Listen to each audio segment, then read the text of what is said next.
Kendall, and I am here for today's video on day 6. Today I wanted to show you guys how to break down and put together the juice machine that I have. I want to show you how easy it is, how fast it is, and just break down the process a little bit. And so like I've said in my first video, I have the Breville Juice Fountain Plus Juice Master, and I got mine at Bed Bath & Beyond. It was $150, plus I had a 20% off coupon, so that was an extra $30 off, and then another $5 off coupon. Good thing to know that Bed Bath & Beyond coupons never expire, so if you have some laying around, definitely use it. So for $115, I have a juicer that I love. I use it every day. They do get pricey, but you don't need the really big, fancy, expensive ones that are hard to use, hard to clean, because chances are you won't use it. So I have my little juicing station set up over here. I keep it out all the time because it just makes it easier to use it. I have it plugged in over here. I keep my cutting board right next to it. I recommend getting a really nice sharp knife because it definitely makes life easier. And I usually have my blender set up over here also, but I actually need to return the one that I just got, unfortunately. So anyway, so first things first, here's the base, and this is the safety arm, but we don't have to worry about that yet. So we take the bowl. This just pops in right over this section, and there's a little slot for it right here. So that goes right here, easy. The next is the mesh filter bowl, which pops in right here. You just have to line up. There are arrows in the center of this, and there are arrows here. So you just line this up and pop it in. You'll hear it click, and it'll spin around. You're good to go. So if we take that, and then next we have this to prevent anything flying off. That also, you know, lines up. There are little divots here, and they just go right in here. And you'll feel it when it's in place. And so next, this safety arm, the machine won't turn on unless the arm is locked into place. So this goes right into these little grooves. And then this is the container that the juice will go into. There's a little hole right there. And then this is to separate the pulp. Or no, not to separate the pulp, to separate the foam. So that goes right in there.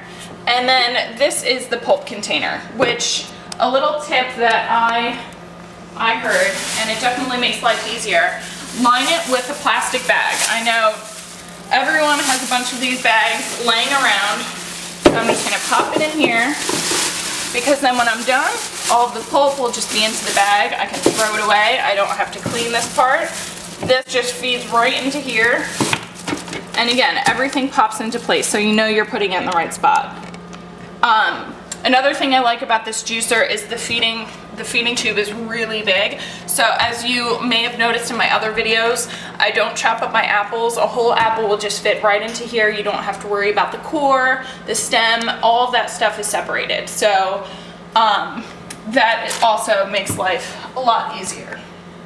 So today I am using a lot of my leftover stuff. I have some nice organic tomatoes, which I've actually never juiced a tomato before, and I hear it's really good, so I'm excited. So I have some tomatoes. I'm gonna do all veggies today. I have some organic celery, some spinach. I have some greens here. I have a cucumber, which actually I want to save some of this for another one. So we're gonna put that aside. Cilantro, which is really good to juice. And yeah, so we're gonna get going. This is what you use to push it down. So I think I'm gonna start off with a tomato, and what I've found makes it easier is I put this stuff in before I turn it on.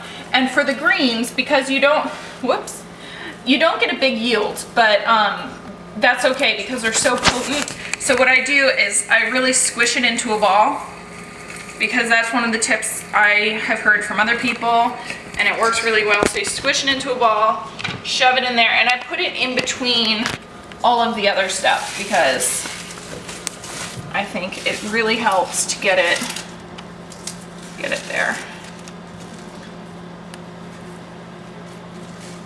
Some alfalfa sprouts, another really good thing. So I'm gonna put all that stuff in. And I'm actually gonna start, most stuff I do on high. There are 2 settings. There's high and there's low. And you use low when you're doing stuff like this. Like the tomato isn't too hard to juice, so you can keep it on low, and also for the greens, because you get a better yield when you keep it like that. Now for the cucumber and the celery, I'll probably kick it up to high, and then I'm gonna follow it up with the other tomato, so it's kind of like a little sandwich. So I'm gonna turn this on now. I'm gonna turn it on high. And the juice is just gonna pour right out of here. It's much quieter when it's on low. So, all of this stuff is in there. I'm gonna put this in, and I'm just gonna put it down. There's all that tomato juice. All the pulp is separated into this container. You can see that green.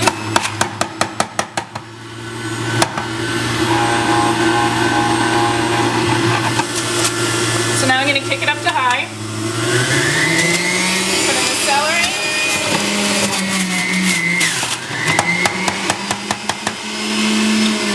Put it back down to low. And follow it up with the last 2 tomatoes.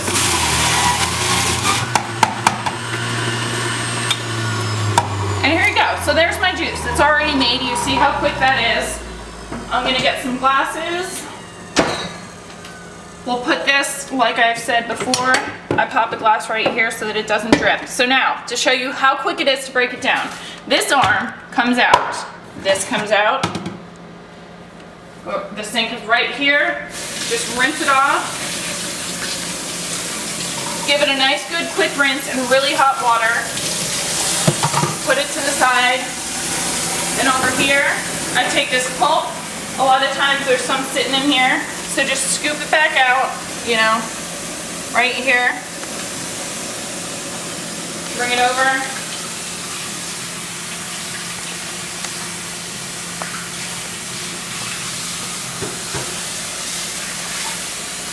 Give it a nice good rinse, really hot water. Make sure that you get all of this stuff off. But honestly, from all my research, people tell you you don't have to wash it every time. It's actually probably better if you don't, because a lot of people use soaps that are strongly chemically based, and that's not really good for you. So, I mean, this is all fresh, organic raw vegetables. There's nothing wrong with it. I usually wash it once a day, you know, with soap. I have soap that doesn't have, you know, any phosphates. It's all coconut derived, earth salt, lavender, tea tree oil, grapeseed extract, all stuff that you can actually read, not a million ingredients. But like I said, you really don't have to worry about, you know, absolutely scrubbing it down every time. The juicer came with a brush because you do have to brush out that, you know, stuff gets into the filter from the juicing. So make sure it's nice and clean.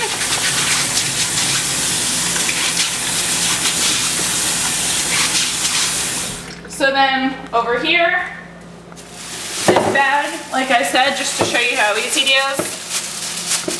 This is all the pulp, which actually, you know, some people like the pulp and you can take it out and put it back into your glass. It's not bad for you. I just prefer it without the pulp. So take that, throw it out. Sometimes you just have to give the base a little bit of a wipe.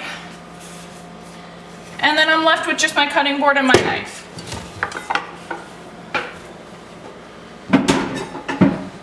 So, we're all done. We're all cleaned up. I like the foam. This is for the foam separator, so I take this off because I like it. Pour it into a nice glass.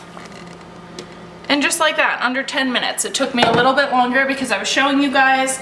It's so quick, it's so easy, and now I have a nice fresh juice. Cheers.